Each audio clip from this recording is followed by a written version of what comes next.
अमित जी, आपको नेटवर्क 18 को ये इंटरव्यू देने का बहुत बहुत धन्यवाद। मैंने तो वैसे आपको पहले बहुत बार इंटरव्यू किया है, मगर ये इंटरव्यू थोड़ा अलग है।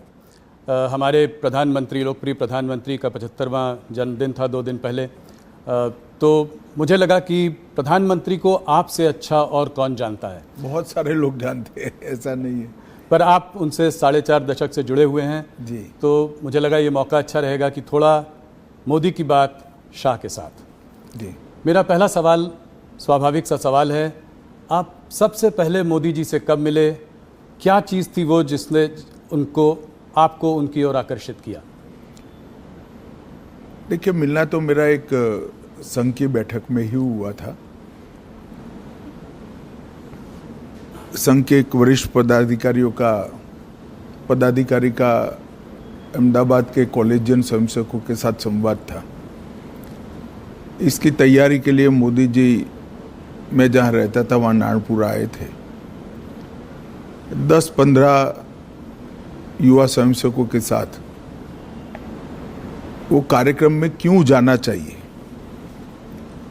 और संघ के काम के उद्देश्यों के बारे में बताते थे।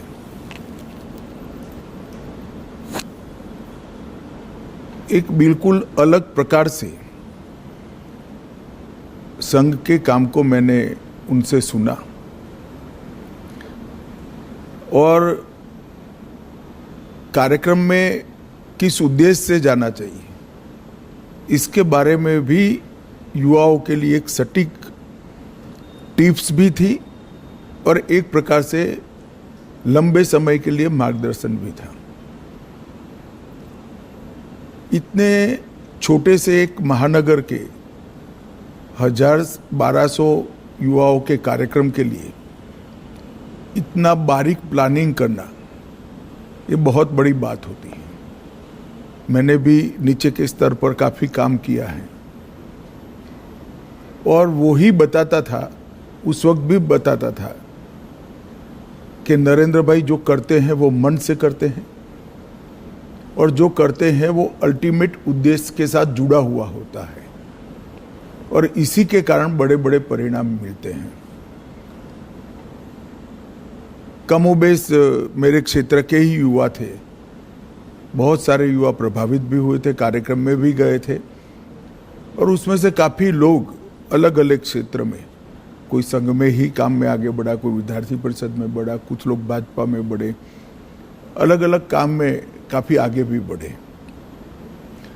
तो लोक संपर्क और लोक संग्रह, लोगों का संपर्क करना, लोगों को काम के साथ जोड़ना और संपर्क और संग्रह के माध्यम से अल्टीमेट गोल अचीव करना, जो लक्ष्य है उसकी प्राप्ति के लिए रास्ता बनाना,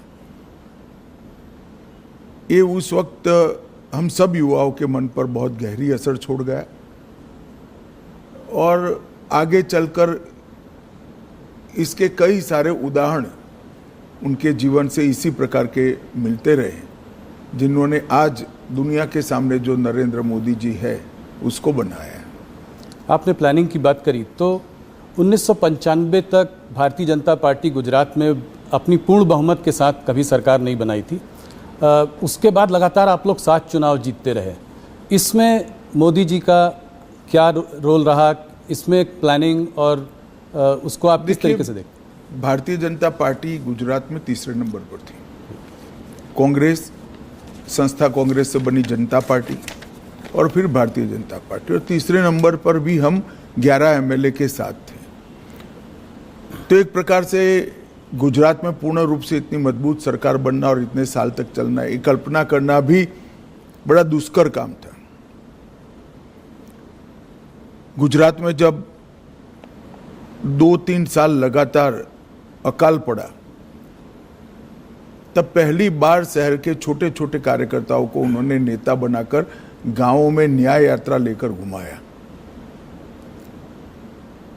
अकाल के लिए जहां राहत काम होते थे, जहां भ्रष्टाचार होता था, कांग्रेस की सरकार थी उस वक्त, उसको उजागर करना, न्याय यात्रा लेकर जाना। हर स्वयंसेवक, हर कार्यकर्ता लोगों के घरों से सुखड़ी, पुराने जूते, चना, ऐसी सूखी चीजें लेकर जाते थे जो अकाल के राहत काम में काम करते थे वो मजदूरों को पुराने जूते देते थे, चना सुखड़ी देते थे। एक प्रकार से उसी को मुद्दा बनाकर हमारे काम का विस्तार कैसे हो सकता है, लोगों का विश्वास पार्टी के प्रति, काम के प्रति बढ़े और पार्टी के कार्यकर्ता के मन में जो सुषुप्त संवेदना पड़ी है लोगों के प्रति, उसको जागरूक कर कर एक राजनीतिक उद्देश्य से आया हुआ कार्यकर्ता लोगों के प्रति संवेदनशील बनकर अपने जीवन को, उद्देश्य को बदल दे।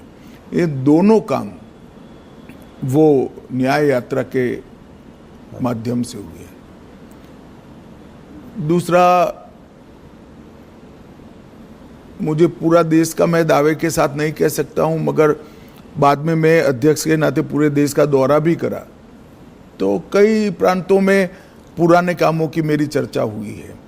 मैं इतना कह सकता हूं, कमोबेश किसी भी प्रांत में बूथ समिति को इंस्टीट्यूशनलाइज करने का काम नरेंद्र मोदी जी ने जब संगठन मंत्री थे तब किया था।